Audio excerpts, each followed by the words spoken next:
हरे कृष्णा.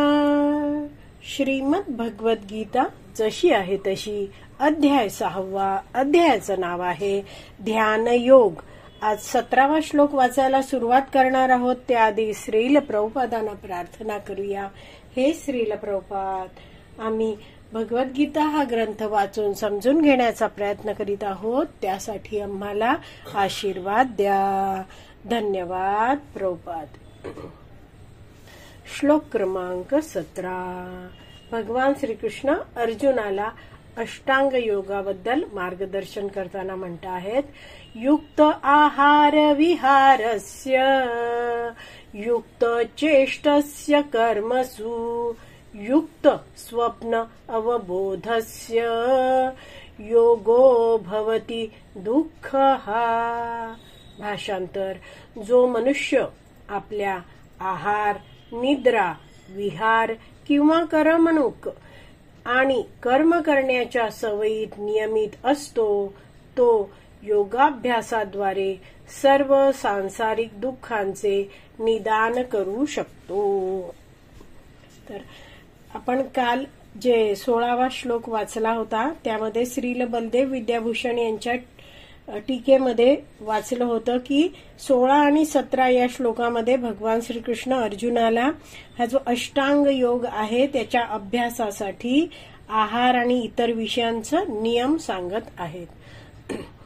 तर आपण हे 16व्या श्लोकात भगवंतांनी काय नियम सांगितला होता तो वाचूया. हे अर्जुना, जो अत्याधिक खातो किंवा अत्यंत अल्प खातो, जो अतिशय झोपतो किंवा पुरेसे झोपत नाही, तो योगी होण्याची शक्यता नाही. तर असा नियमितपणे न जगणारा व्यक्ती आहे त्याबद्दल 16व्या श्लोकात चर्चा केली होती. आणि आता या 17व्या श्लोकामध्ये जो व्यक्ती नियमितपणे जीवन जगतो आहे त्याच्याबद्दल वर्णन केलेलं आहे. तर अशा व्यक्तीबद्दल शेवटी काय म्हटलं आहे, भवती दुःख हा. तर तो काय होतो, दुःख हा म्हणजे दुःख परिहारक, म्हणजे सर्व सांसारिक दुःखांचे तो निदान करू शकतो. म्हणजे त्याची दुःख कमी होतात, दूर होतात. तर कसा हा व्यक्ती आहे, इथे जर तुम्ही पहिलाच शब्द बघितला तर युक्त आहे. अनेकदा युक्त शब्द आलाय बघा. युक्त आहार, मग युक्त चेष्टसा, युक्त दुसऱ्या ओळीत पण युक्त आलाय. तर युक्त म्हणजे काय, नियमित. तर हा व्यक्ती कसा आहे, नियमित आहे. तर पहिला शब्द आहे युक्त आहार, म्हणजे रेग्युलेटेड आहार, नियमित असा तो आहार घेतो आहे. म्हणजे शरीराला आवश्यक आहे एवढाच तो आहार घेतो आहे. विहार शब्द आहे. तर शब्दशः अर्थ बघत जाते मी. विहार म्हणजे काय, विहार, श्रम परिहार किंवा करमणूक. तर ह्यामध्येही हा व्यक्ती कसा आहे, नियमित आहे. युक्त चेष्टस्य. तर चेष्टस्य म्हणजे काय, निर्वाहाकरिता कर्म करणारा. म्हणजे असा व्यक्ती आहे तो काय करतो आहे, युक्त चेष्टस्य म्हणजे आवश्यक तेवढीच कर्म करतो आहे. उगाचच प्रचंड धन कमवण्यासाठी दिवस रात्र काबाड कष्ट तो व्यक्ती करत नाही. पुढे म्हटलं आहे कर्मसु, कर्तव्य करण्यामध्ये. तर कर्तव्यांचं तो नीटपणे पालन करतो. आणि पुढे दिलं आहे दुसऱ्या ओळीत बघितलं तर युक्त स्वप्नावबोधस्य.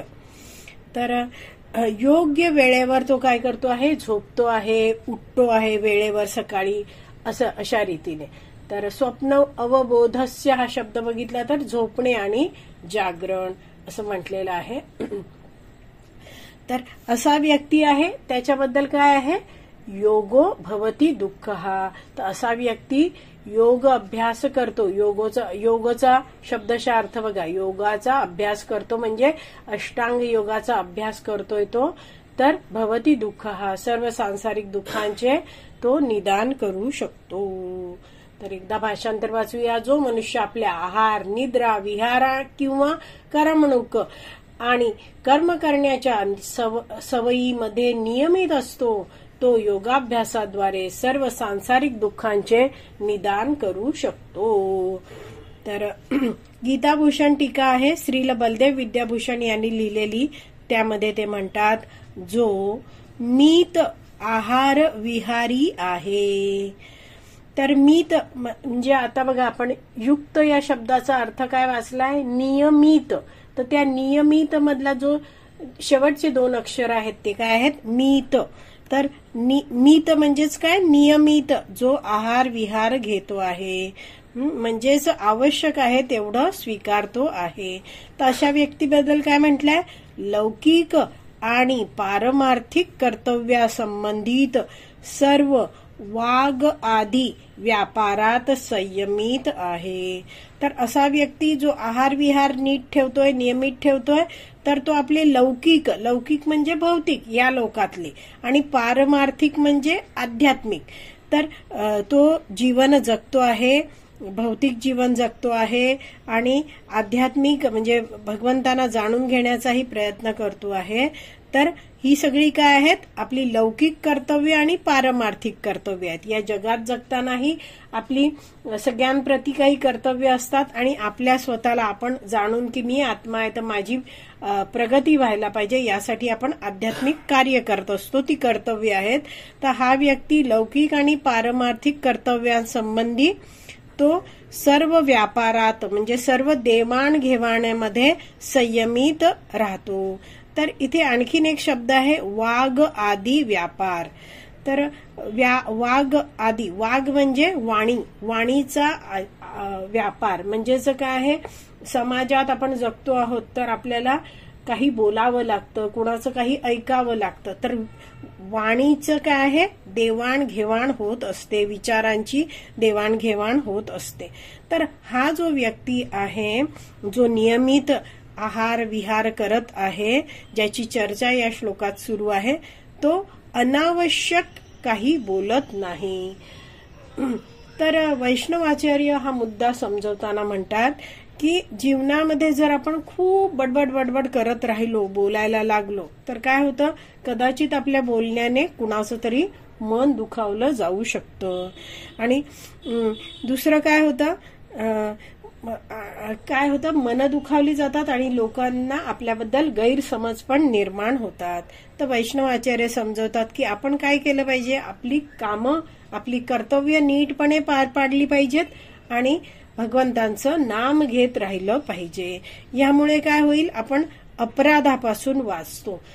आवश्यक आहे तेवढं बोला, पण अनावश्यक बोलणं जे आहे, जे प्रजल्पामध्ये आपण कधी गुंतलं जातो आपल्याला कळतही नाही. त्यामुळे डू द नीडफुल, जेवढं आवश्यक आहे तेवढं बोलायचं, आणि बाकीच्या वेळी काय भगवंतांचं चिंतन स्मरण, नामस्मरण हे घेत राहायचं. तर श्रील बलदेव विद्याभूषण पुढे समजवत आहेत, झोपणे आणि जागृत होणे यामध्येही हा व्यक्ती आहे तो संयमित आहे. तर दुसऱ्या ओळीबद्दल म्हणतात, युक्त स्वप्न अवबोधस्य. तर अशा सर्व गोष्टी म्हणजे आधी जे पहिल्या ओळीत सांगितल्या आणि आता झोपणे आणि उठण्याबद्दल सांगितल्या, सगळ्याबद्दल तो नियमित आहे. तर या सर्व गोष्टींमध्ये नियमित असलेला हा व्यक्ती आहे तो योग अभ्यासाद्वारे सर्व दुःखांचा नाश करू शकतो. अशा प्रकारे हा योगी आहे तो संयमित जीवन जगतो, असं श्रील बलदेव विद्याभूषण समजवत आहेत. तात्पर्य वाचूया. आहार, निद्रा, भय आणि मैथून या शारीरिक गरजांच्या अतिरेकामुळे योगाभ्यासातील प्रगतीमध्ये अडथळा येऊ शकतो. तर आहार घेणं, आपलं शरीर टिकून राहण्यासाठी खायला आपल्याला हवं. आहार, निद्रा म्हणजे विश्रांती घेणं. तिसरं आहे भय म्हणजे काय, स्वतःचं रक्षण करणं. आणि मैथून म्हणजे शारीरिक सुख घेणं. तर ह्यांना शरीराच्या गरजा मानलं जातं. पण एक संस्कृत वचन आहे, अति सर्वत्र वर्जयेत, म्हणजे काय आहे, कोणत्याही गोष्टीचा अतिरेक हा चांगला नाही. अति तेथे माती असं म्हटलं जातं. आणि म्हणून इथे प्रभुपाद पहिल्याच ओळीत म्हणतात की ह्या शारीरिक गरजा आहेत, पण त्याचा अतिरेक केल्यामुळे काय होतं, योगाभ्यासातील प्रगती जी आहे त्यामध्ये अडथळा येऊ शकतो. पुढे वाचूया. आहाराचा विचार केल्यास केवळ भगवत प्रसादाचे सेवन केल्यानेच आहार नियमन होऊ शकते. तर युक्त आहार म्हणजे काय, नियमित आहार. तर त्यासाठी प्रभुपाद समजवतायत की भगवंतांना जो आपण नैवेद्य दाखवतो आणि कृष्ण प्रसाद आपल्याला प्राप्त होतो, तर तो प्रसादच खाणे आणि कधी खाणे, योग्य वेळी आवश्यक तितकाच प्रसाद आपण खायला हवा. तर असं वागल्याने काय, आहाराचं नियमन होईल, युक्त आहार होईल.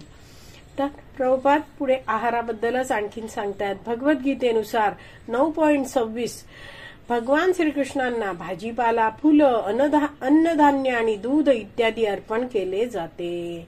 तर आपण सगळेच जण 9.26 हा श्लोक काढूया आणि वाचूया की त्यात काय दिलेलं आहे.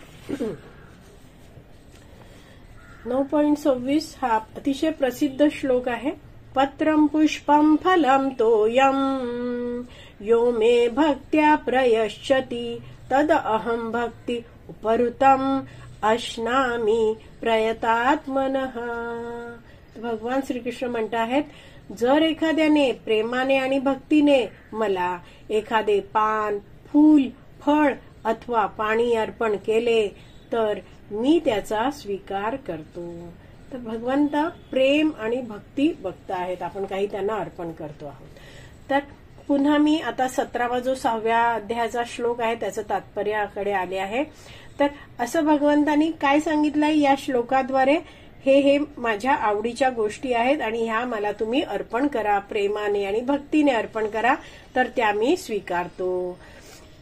या प्रकारे कृष्ण भावनाभावित मनुष्य हा आपोआपच मनुष्याने ग्रहण करण्यास अयोग्य असे अन्न किंवा सत्व गुण विरहित अन्न खाण्याचे टाळतो.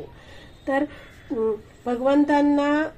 भगवंतांचा प्रसाद जेव्हा हा कृष्ण प्रसाद व्यक्ती खातो आहे, तर आपोआपच काय, अयोग्य गोष्ट तो खायला जात नाही, म्हणजे प्रसाद नसलेल्या गोष्टी तो खात नाही. आणि हा कृष्ण प्रसाद कसा आहे, सत्वगुणी आहे. तर आज आपण इथेच विराम देऊया. उद्याच्या भागात आपण उरलेलं तात्पर्य वाचणार आहोत. श्रीमद् भगवद गीता की जय. श्रील प्रभुपाद की जय. हरी बोल.